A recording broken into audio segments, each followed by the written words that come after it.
US streamers are using UK downfall protests as an entire content niche now. That can't be a good sign. It's a rich vein from which to mine. I mean, look, the downfall of the UK, the death of the UK is greatly exaggerated, but it is happening. And it's not downfall, actually might well be the sign of a recovery, in the sense that you're starting to see people go out on the street, they're being peaceful, which is really important, because the moment you're not peaceful, that will immediately get used to discredit the entire thing. And then you can see it changing the political consensus in real time. So a lot of the discussion is about illegal immigration, controversial term, because actually it turns out this is part of why we're where we are. Coming to this country without permission is not actually illegal. Okay, explain that to me. So if you come into the country and say, I'm an asylum seeker, I'd like asylum, you're not an illegal immigrant. You're like a Cuban or a Venezuelan arriving at the American border or whatever. But I mean, in America, it is illegal, right? Oh. I think. I thought that when you got there, you just needed to go on. Well, the point being, maybe it's also true in America. So until 2023, when the Conservatives tried to do something about it, if you came here and made an application or said you were an asylum seeker, irrespective of whether you had a case or not, you're not an illegal immigrant. So technically, there's no such thing as an illegal immigrant, right? Anyway, that's why I said the term is controversial.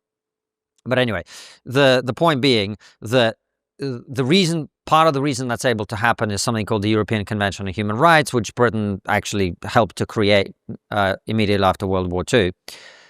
And the entire consensus for decades was, well, we can't leave this, we can't reform it, it just is what it is and we can't change it. Suddenly, when there's people on the streets, you get like people from across the political spectrum whose parties have been saying this entire time, you can't do anything about this, going, actually, we really need to leave the ECHR. So I don't know whether it is downfall. I actually see, as long as the movement remains peaceful, it actually is being quite impactful and constructive as things stand.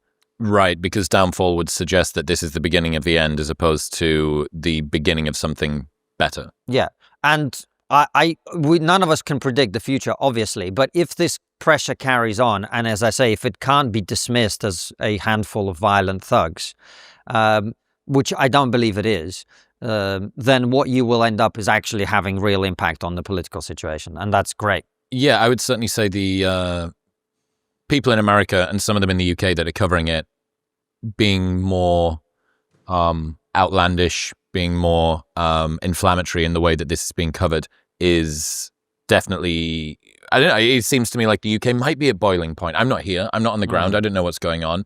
Is that being overblown? Boiling point? I think it's being overblown by some people. It doesn't mean that in the round it's being overblown. There are definitely people who are like, the UK is about to explode right this very second. The UK is not about to explode right this very second.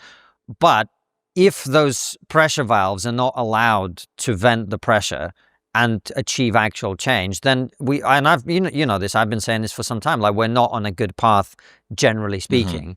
It is headed in a bad direction if the people at the top continue to try and keep the lid on the pressure cooker down. If they actually go, oh, wait, no, it's not just a handful of thugs, it's actual human beings that are just mothers, fathers, people who care about their country protesting about this. And then they convert that into action that results in the concerns that people have being addressed. And by the way, we should talk about what those concerns are, because they're pretty reasonable concerns. I mean, one of the things that happens, so I always give this example just because it puts this into numbers that are easy for people to digest. When I came to Britain, 1996, 55,000 people a year came into Britain legally. Legal immigration, like just people applying for a visa coming here. The understood version of the word legal. Right.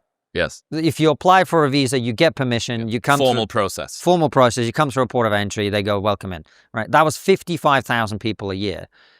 That's the number of people, broadly speaking, that come to Britain illegally every year now. And what happens when they get here is they get put in a hotel or in a house, and the taxpayer has to fund all of that. And of course, it's a statement of the bleeding obvious that these are by definition, like, what if you think about it, just zoom out a little bit, like, why do you have an immigration system? What's the point of having a system that controls immigration? What's the point of having a border? To keep people out? It's to, like the door in your house, it's to keep people out that you don't want in your house and to allow people to come in that you do want in your house. So by definition, it's about excluding some people. Now, who are if someone is breaking through a window into your house, are they likely to be the sort of people that you want in your country? Probably not. And what happens as well is, for years now, the government refused to release the data on crime committed by people that are coming from certain parts of the world. We now have that data, and now we know why it is that they didn't want to release it. Why? Because people are not the same. Not all cultures are the same. And if you have people who come from areas of the world where women are considered something akin to cattle, then when you have lots of those people coming to your country, they don't treat women very well. I know it's a shocker, but they might commit sexual assault at a very different rate. Does that mean that there is maybe a crime blast radius around some of the places that these people are being housed?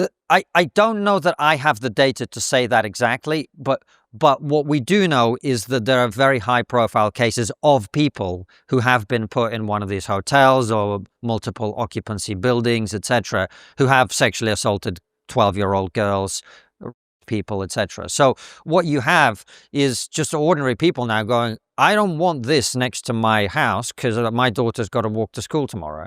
And if you don't address those concerns, I don't mean you specifically, I mean the government, then you are really stirring up a lot of trouble. If you find a way to deal with this, then that's actually the system working as intended, which is you've done this ridiculous extreme thing, you've got pushback, you adjust. This only works, this is only a good thing if the government actually steps in and makes some changes, though. This is all predicated on a very hopeful vision of what might happen top-down in the future. Yep. Or what might happen electorally. Which would then bring in a new organization that would do that top-down again. Well, I mean, if you think about what happened in the US and why you have a Trump administration now, the illegal immigration was a huge part of it. And that's one of the reasons that I think a lot of people across Europe as well are kind of going, wait, this is actually fixable. Because in America, it is fixable. Like we see that it was always fixable. And they didn't have 23 miles of water.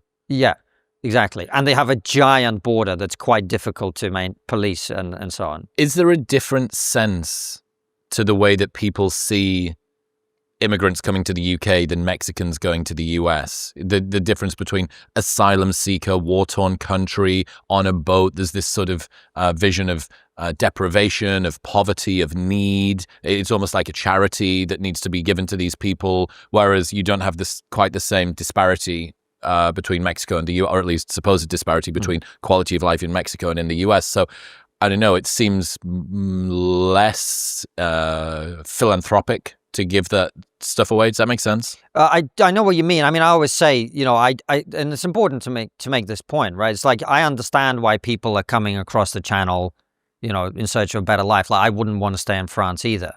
It's a joke I've made many times. And my point being, by the time these people have got here, they've been through quite a lot of countries where they are perfectly safe.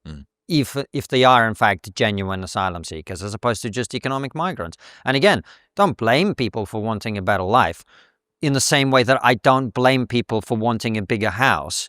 I just don't want them breaking into my house because my house is better than theirs. That's quite a reasonable point. I think so. But can I say some stuff about Britain and America? It's actually very important to address, particularly given that both of our audiences are kind of mixed around those two things. So America and Britain, because we speak the same language, we think that we're the same. I think you'd agree with me that we're really, really not on so many different things. That's correct. That saying about Britain and America, two countries divided by a common language.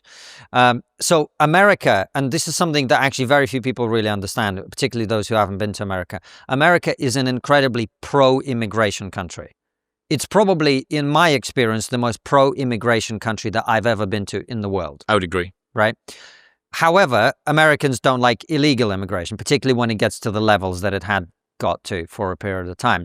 So the American attitude, broadly speaking, there are, of course, there's a spectrum of opinion. But if you were to kind of go, what is the broad consensus in the US? I would put it, based on my experience, Americans are broadly like, we are a country of immigrants. That's how this country came into being.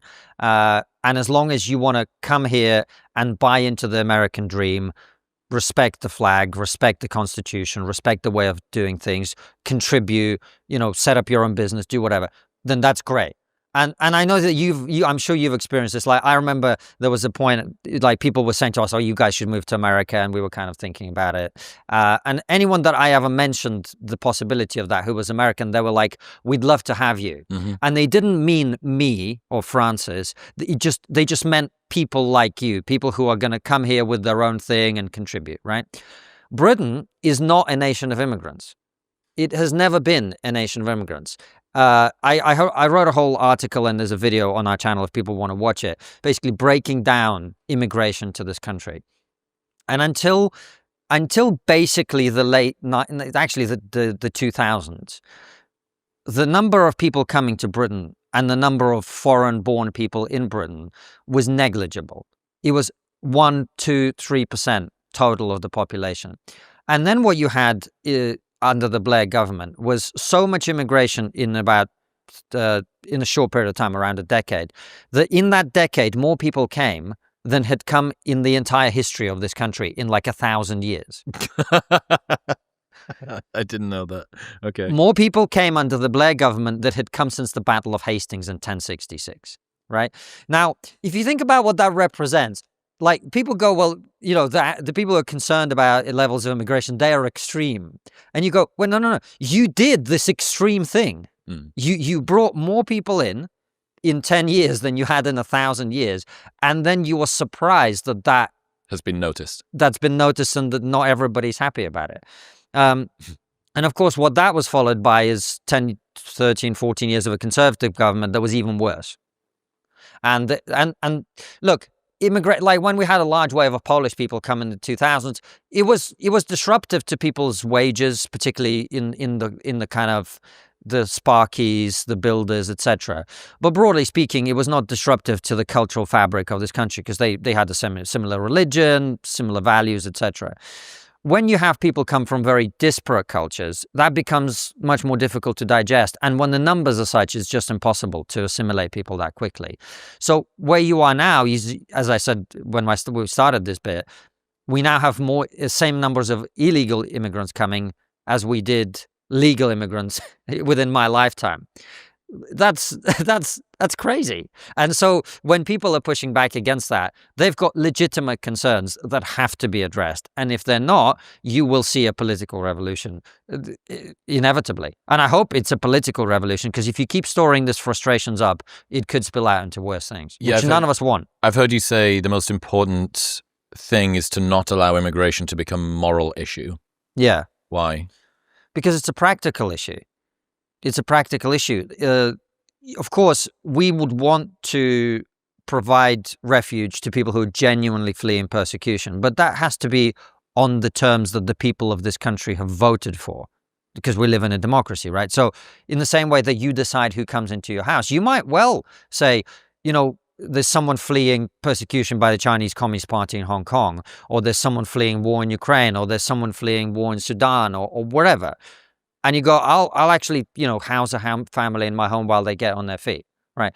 But I don't think there's a single person in the world who would appreciate just tens of thousands of people coming and breaking into their house without their permission, no matter how destitute they were, actually, right? So it's about balancing the interests of British people, French people, American people, whatever, with other concerns. And if you just take it as a moral issue, you cease to be pragmatic and practical about it, which is how you get to where we've got to, and then reality strikes back. And my favorite Thomas Sowell quote is, "You can ignore reality, you can't ignore the consequences of ignoring reality." And that's where we are. How does that apply to this situation?